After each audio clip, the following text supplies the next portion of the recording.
Oke, rhino itu sebenarnya artinya hidung ya, rhino. Kemudian plasti itu membentuk.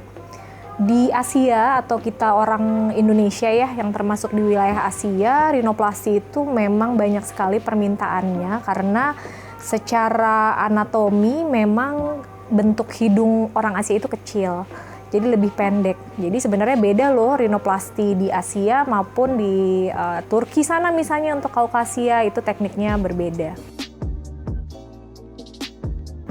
Jadi buat saya hidung itu adalah anatomi atau strukturnya itu cukup kompleks. Karena dia itu terdiri dari tulang keras, juga ada tulang rawan. Nah, tulang rawannya itu pun ada tulang rawan atas, tulang rawan bawah, tulang rawan tengah. Intinya tidak semata-mata atau tidak semudah tindakan sederhana 30 menit, 1 jam pasang implan kemudian jadi tinggi. Tapi struktur-struktur tersebut harus direkonstruksi. Jadi kalau ditanya struktur mana yang diperbaiki atau direkonstruksi ya tergantung masalahnya.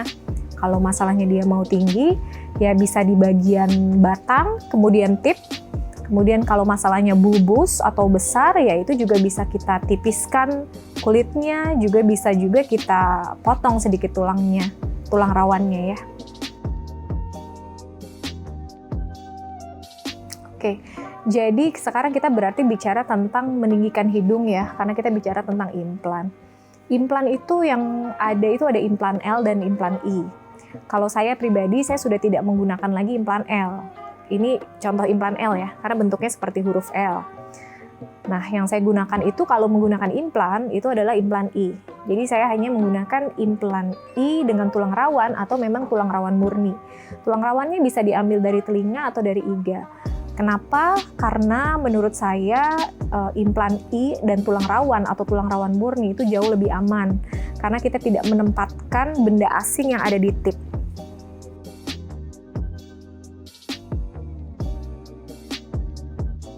Ya, jadi alar plasti dan tip plasti itu adalah bagian dari rhinoplasti sebenarnya. Jadi alar itu juga suatu anatomi yang merupakan bagian dari hidung. Begitu juga tip atau ujung hidung. Kalau boleh saya tunjuk ya ini tip, ini alar. Nah, tip plasti itu biasanya diperuntukkan bagi orang-orang yang hidungnya itu lebar, jadi tipnya itu tebal gitu, lebar. Dan itu rekonstruksinya itu kalau menurut saya nggak bisa kalau cuma dipasangin implan aja. Jadi benar-benar strukturnya yang tadi saya bilang udah perlu dibuka, kemudian tulang rawannya itu direposisi lagi, dikecilkan ya kalau perlu, kemudian ditambahkan ekstra tulang rawan untuk menambah proyeksi ke atas. Nah, sedangkan alar plasti itu ditujukan untuk alar atau cuping hidung yang lebar gitu. Jadi cuping hidung yang terlalu lebar itu bisa dikurangi. Nah, ini juga ada rumusnya ya, bukan rumus tapi seperti sampai sebatas mana sih bisa kita kurangi sehingga tidak mengganggu fungsi, seperti itu. Jadi tindakannya merupakan bagian dari tindakan rhinoplasti, bisa dikerjakan bersamaan juga.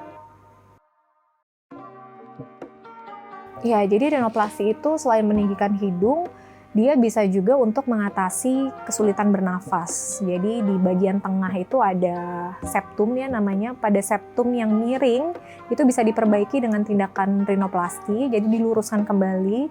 Jadi tidak hanya melancarkan pernafasan, tapi juga bisa untuk tampakkan hidung yang lebih lurus. Jadi tidak miring lagi. Dari depan itu kalau hidungnya miring itu kemungkinan bisa jadi salah satu faktornya adalah septum tadi yang miring. Septum itu tulang rawan yang ada di tengah.